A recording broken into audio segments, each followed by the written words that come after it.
अस्सलाम वालेकुम। Pre ninth आज आपका फर्स्ट लेक्चर है एक्सरसाइज नंबर 1.1 का। और 1.1 एक्सरसाइज को डिस्कस करने से पहले हमने चंद एक कंसेप्ट डिस्कस करने हैं, डेफिनेशन डिस्कस करनी है। उनमें से सबसे पहली होगी मैट्रिक्स, उसके बाद रोज़ की डेफिनेशन है, फिर कॉलम्स हैं, फिर ऑर्डर ऑफ ए मैट्रिक्स है, और फिफ्थ वन है इक्वल मैट्रिसेस की। मैट्रिक्स की डेफिनेशन आपको पेज नंबर 2 पर मिल जाएगी, रो की डेफिनेशन भी पेज नंबर 2 पर, कॉलम की डेफिनेशन पेज नंबर 3 पर। इसी तरह ऑर्डर ऑफ मैट्रिक्स और इक्वल मैट्रिसेस की डेफिनेशन भी आपको पेज नंबर 3 पर ही मिल जाएगी।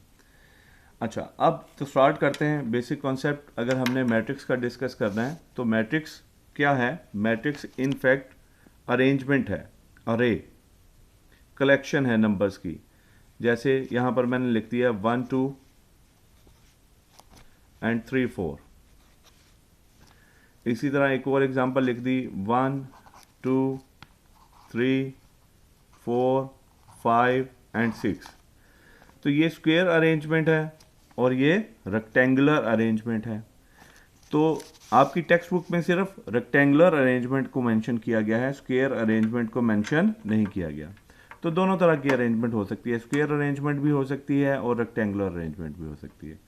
तो मैट्रिसेस को अगर चाहे वो स्क्वायर अरेंजमेंट में हो चाहे वो रेक्टेंगुलर अरेंजमेंट में हो, जैसा कि पेज नंबर 2 पर लिखा हुआ है, A rectangular array are a formation of collection of real numbers say 0 1 2 3। इसमें आप कोई भी नंबर यूज़ कर सकते हैं, यानी जो बुक में मेंशन है ज़रूरी नहीं वही नंबर्स को आप यूज़ करें।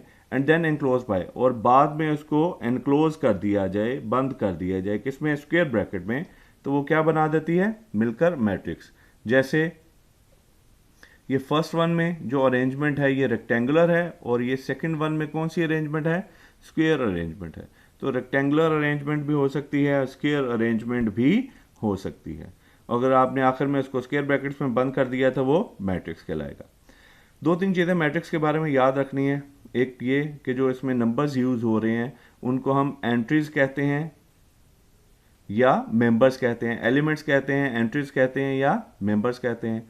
और ये एक सिंगल में अगर आपने इसको बोलना है तो ये मैट्रिक्स है, और अगर जमा में बात करनी है तो इसको मैट्रिसेस कहेंगे, MATRICES, ये इसके स्पेलिंग होंगे। अगर किसी भी मैट्रिक्स को आपने नाम देना तो वो हमेशा कैपिटल लेटर में उसको रिप्रेजेंट करेंगे, ABC कैपिटल लेटर्स में होगी, ये स्मॉल लेटर्स में नहीं होगी। अब दो तरह की अरेंजमेंट है, एक हॉरिजॉन्टल अरेंजमेंट है जैसा कि यहाँ पर ये शो हो रहा है, ये हॉरिजॉन्टल अरेंजमेंट है, और दूसरी अरेंजमेंट होगी वर्टिकल। तो जो हॉरिजॉन्टल अरेंजमेंट है इसे हम क्या कहते हैं? रोज। जैसे कि in a matrix the entries presented in horizontal way are called rows. इसी तरह in a matrix all the entries presented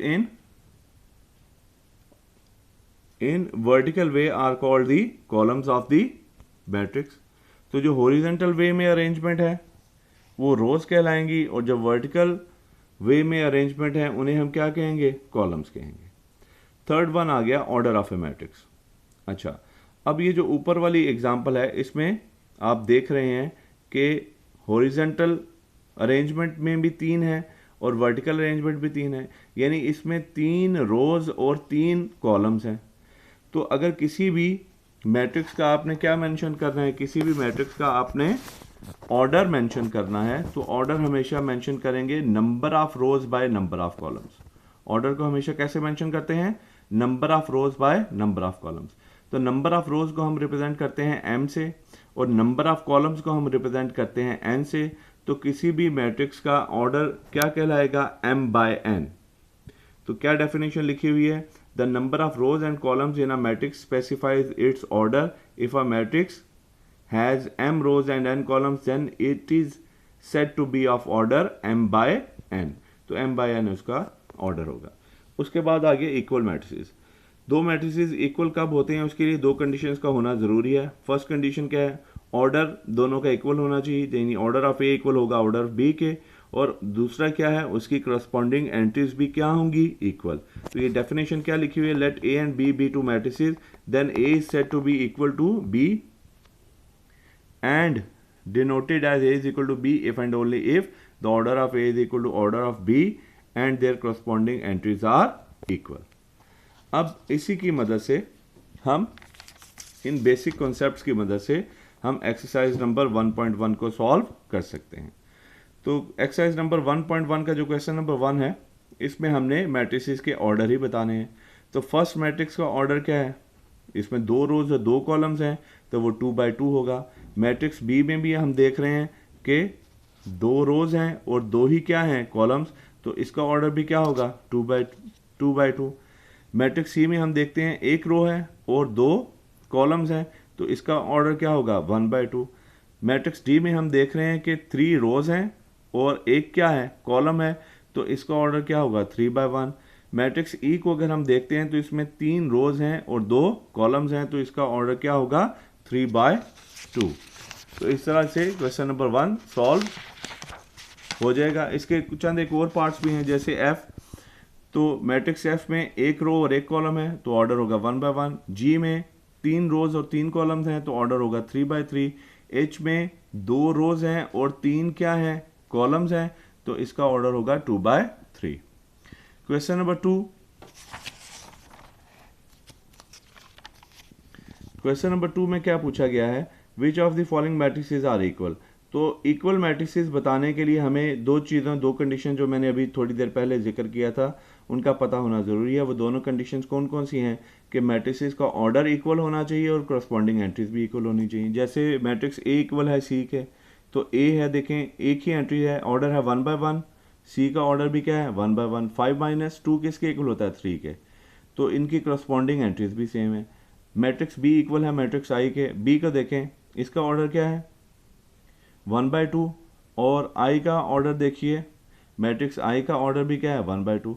इसमें 3 एक एंट्री है, दूसरी एंट्री है 3+2, तो 3+2 भी क्या हो जाएगा, 5. तो एंट्रीज भी इक्वल हैं और करस्पॉन्डिंग एंट्रीज भी इक्वल हैं और ऑर्डर भी इक्वल हैं. तो इसी तरह सी, जे और एच इक्वल हैं और एफ और जी मैट्रिसेस भी क्या हैं, इक्वल मैट्रिसेस हैं. इसके बाद हम इस एक्सरसाइज के सबसे इंपॉर्टेंट क्वेश्चन, जो board examination point of view से बहुत इंपॉर्टेंट है, उस क्वेश्चन की तरफ आते हैं, और वो है क्वेश्चन नंबर 3. इस क्वेश्चन में ए, बी, सी और डी की वैल्यूज हमें फाइंड करने के लिए कहा गया है, और 2 मैट्रिसेस गिवन है, उन दोनों के दरमियान में कौन सा साइन है, इक्वल टू का.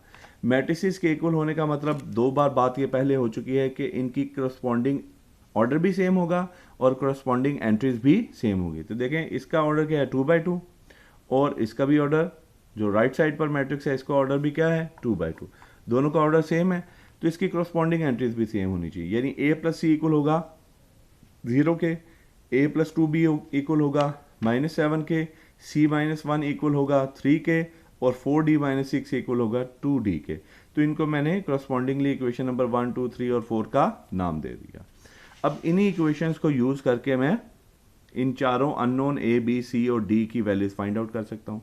तो सबसे पहले मैं इक्वेशन नंबर 2 को यूज़ कर रहा हूँ.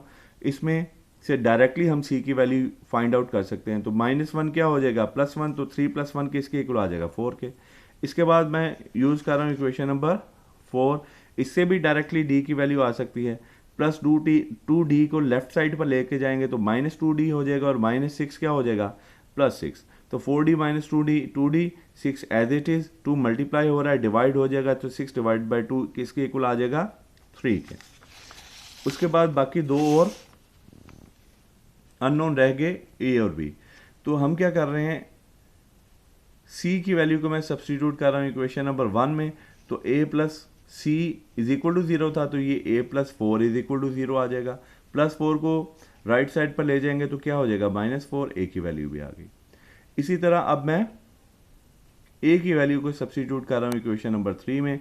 a की वैल्यू हमने -4 फाइंड किया, +2b = -7.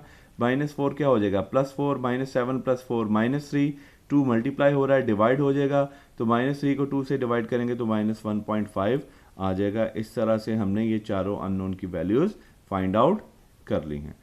नेक्स्ट एक्सरसाइज के कॉन्सेप्ट को इंशाल्लाह हम नेक्स्ट लेक्चर में डिस्कस करेंगे. अस्सलाम वालेकुम.